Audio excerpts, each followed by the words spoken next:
प्रभु यीशु के सामर्थ्य नाम में आप सबको जय मसीह की एक बार फिर से प्रभु के धन्य उपस्थिति में आप सबका स्वागत है। आइए समय मेरे साथ प्रभु के वचन को निकालिएगा। नीति वचन के पुस्तक उसका 4 अध्याय और उसका वचन 23। यहाँ इस प्रकार से लिखा है, सबसे अधिक अपने मन की रक्षा कर, क्योंकि जीवन का मूल स्रोत वही है। Praise the Lord, hallelujah.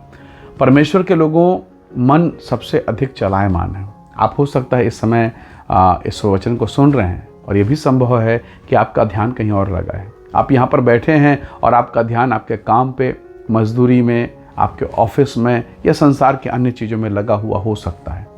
समझिए आपका मन कितना गतिमान है, बहुत तेज, जिसकी कल्पना नहीं की जा सकती। आप बैठे बैठे अमेरिका के बारे में सोच सकते हैं, बैठे बैठे केरला के बारे में या जम्मू कश्मीर के बारे में सोच सकते हैं। आप जिस जगह पर गए, आपके गांव, आपके शहर, जहां भी आप मनन कर सकते हैं और उस व्यक्ति का चेहरा आपके सामने, वो जगह, लोकेशन आपके मस्तिष्क में वो सारी चीज़ें आ जाएंगी। इतना भयंकर, यानी एक सुपर कंप्यूटर में भी अगर आप काम करें, मैं समझता हूँ मनुष्य की बुद्धि उससे भी तेज है।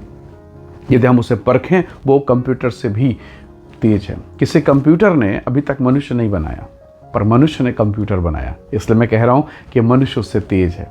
पर प्रभु यीशु मसीह ने हजारों साल पहले अपने दास के द्वारा इस बात को कहला दिया, जो इस संसार का सबसे ज़्यादा बुद्धिमान, न उसके समान कोई था और न उसके बाद कोई। उसने कहा, सबसे अधिक अपने मन की रक्षा करो, क्योंकि जीवन का जो स्रोत है, जो मूल स्रोत है, जो जड़ है, जो रूट है, वही है। बहुत बार आप लोगों ने देखा होगा कि सरकार, ट्रैफिक पुलिस, यातायात विभाग चालान करता है जो लोग हेलमेट नहीं पहनते हैं। आपने देखा कि एक मोटरसाइकिल चलाने वाला पूरे यात्रा में कुछ भी ना पहने, पर यह अनिवार्य कि वो अपने हेलमेट को पहने। पर कई बार आप लोगों ने देखा होगा, कई चलाने वाले हेलमेट तो खरीद लेते हैं और उसे या तो पीछे जो बैठा हुआ है पत्नी या बच्चा या फिर कोई फ्रेंड, उसके हाथ में पकड़ा देंगे, या कभी कभी मोटरसाइकिल के पीछे सीट में बांध देते हैं और यात्रा करते हैं, ये सोचकर कि जब पुलिस वाला आएगा तो पहन लेंगे। भाई पुलिस वाले को दिखाना है।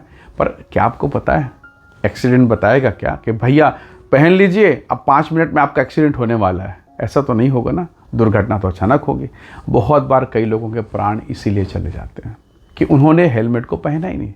इसका मतलब ये है कि नियम ये कहता है कि जब आप वाहन पर बैठते हैं उसी समय आप हेलमेट धारण कर लें, पहन लें और फिर निकलिए। आपकी यात्रा सुरक्षित। पर अगर सर कहीं फट गया, पिचक गया, तो संभावनाएं बहुत कम है बचने की। इसलिए प्रभु के लोगों, ये विभाग इस बात को कहता है कि हेलमेट अवश्य पहने। परमेश्वर का दास भी यही कह रहा है परमेश्वर के वचन के द्वारा, सबसे अधिक अपने मन की रक्षा कर। यानी ये जो मन है, क्योंकि यीशु मसीह ने कहा जो कुछ मुंह से निकलता है वो मनुष्य के मन से निकलता है। और अगर मन गंदा है तो वचन गंदा होगा, शब्द गंदा होगा। यदि मन गंदा है तो आंखें भी गंदी होंगी। यानी मन दूषित हो गया तो जो वहां से निकलेगा वो सब कुछ अशुद्ध होगा, दूषित होगा, गंदा होगा। पर अगर मन सही है तब बाइबल कहती है, मन भला मनुष्य अपने मन के भले भंडार से अच्छी अच्छी बातों को निकालता है, बुरा मनुष्य बुरे भंडार से बुरी बुरी बातों को निकालता है। तो प्रभु के लोगों, आपका मन में कैसा है? यदि आप निराशा से भरे हैं, डिप्रेशन से भरे हैं कि मेरा पति ये कभी सुधर नहीं सकता, इसका शराब कभी छूट नहीं सकता, बेटा कभी बदलेगा नहीं, आपने पहले डिक्लेयर कर दिया, आपने पहले ही मान लिया, तो कहाँ से होगा? आपको याद होगा ना, मरकुस के सुसमाचार 9 अध्याय में प्रभु यीशु मसीह के पास एक पिता अपने बच्चे को लेके आया था। उसको मिर्गी की दुष्ट आत्मा थी, मिर्गी की दुष्ट आत्मा। पर ऊपर को पढ़ेंगे तो वहाँ पर लिखा है उसमें गूंगी और बहरी आत्मा थी। गूंगी और बहरी आत्मा है, पर लक्षण मिर्गी वाले। मुंह से फेन निकलता था, झाग निकलता था, लौटता कभी आगी कभी पान, कहाँ कहाँ उसको नाश करने के लिए नहीं किया, आग में, पानी में, हर जगह।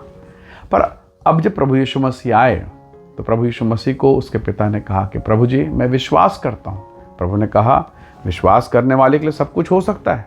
तो उसने कहा प्रभु जी मैं विश्वास करता हूँ, आप ये कर सकते हैं, पर अंदर में कुछ गड़बड़ है, इसलिए मेरे अविश्वास का उपाय कर। यानी वो प्रभु के सामने खड़ा है, सर्वशक्तिमान ईश्वर के सामने खड़ा है। किस बात की कमी है? विश्वास की घटी है। पर क्या वो मान रहा है? क्या परमेश्वर के लोगों, बहुत बार हम चर्च में होते हैं, हम प्रेयर में होते हैं, हमें अच्छे से वचन याद है, चंगाई के बारे में सारा वचन याद है, गरीबी के बारे में सारा वचन याद है, बाइबल के एक एक पद हमको समझ में है, कंठस्थ है, पर काम क्यों नहीं कर रहा है? क्या ऐसा चीज़ है जिसके कारण नहीं हो रहा है? तो वचन कहता मन में गड़बड़ है। अगर आपका बर्तन साफ नहीं है और आपने उसमें दूध डाल दिया, मधु डाल दिया, शहद डाल दिया, तो क्या वो वो जो दूध अच्छा है क्या वो सही रहेगा? नहीं रहेगा। आपको पता है ना, बर्तन तो गंदा था। जैसे आप दूध डालेंगे, दूध पवित्र है, दूध शुद्ध है, दूध निर्मल है, पर वो फट जाएगा, वो खराब हो जाएगा। तो परमेश्वर का अनुग्रह आप में कैसे काम करेगा? प्रभु की सामर्थ आप में कैसे काम करेगी? आप तो खुद ही अपने बच्चे को कोस रहे हो, पति के विषय में आशावादी नहीं हो, पत्नी के विषय में आशावादी नहीं हो, बेटी के जीवन के विषय में आशावादी नहीं हो, इवन आप अपने भविष्य के लिए आशावादी नहीं हो।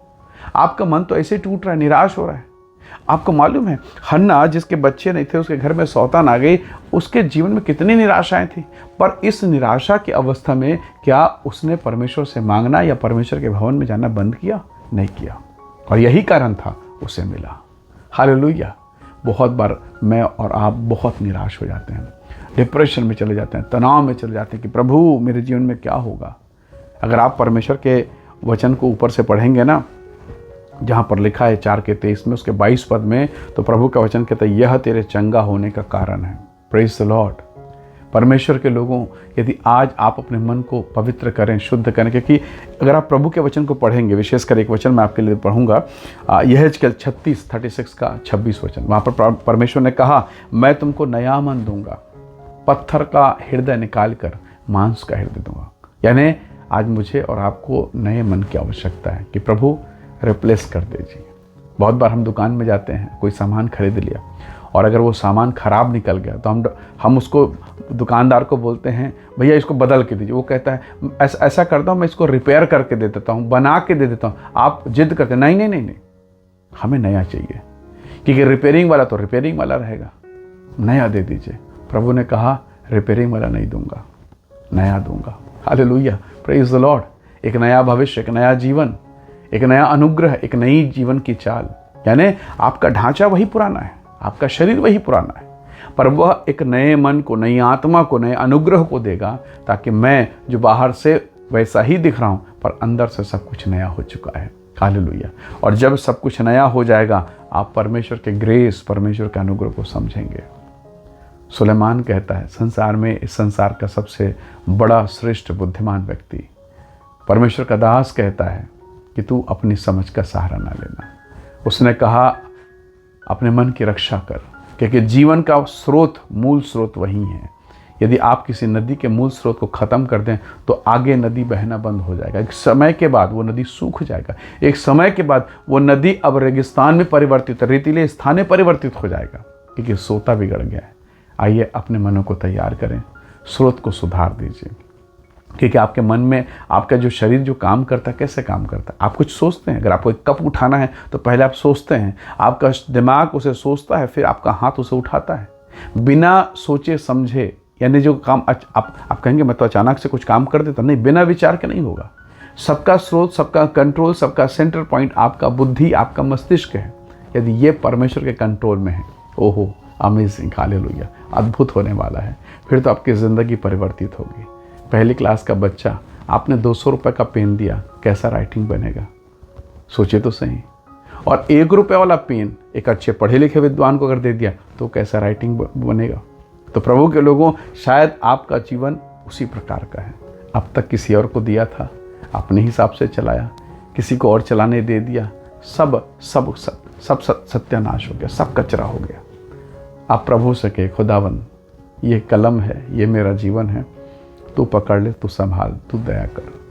प्रभु ये मेरी पत्नी, ये मेरा बेटा, ये मेरी बेटी, तू दया कर, तू अनुग्रह कर। और निस्संदेह परमेश्वर सहायता करेगा। हालेलुया। स्वाई समय दुआ करें, प्रभु की सहायता को मांगें। प्रेमी अनुग्रहकारी स्वर्गीय पिता, धन्यवाद सारी आशीषों के लिए, आपके अद्भुत अनुग्रह के लिए। और आज के इस दिन में तेरी दया, तेरी करुणा, तेरी कृपा को चाहते हैं पिता। होने दीजिए कि हर एक अशुद्ध विचार दूर हो, नया मन, नया हृदय, नए विचार आने पाएँ, और उसके द्वारा एक नई आशीष को हम प्राप्त कर सकें। प्रत्येक को ब्लेस करें, आशीष दें पिता। सारी महिमा आपको देते हैं, यीशु के सामर्थी नाम से मांगते हैं, आमीन, आमीन। प्रभु आप सबको आशीष दे। Praise the Lord. जय मसीह।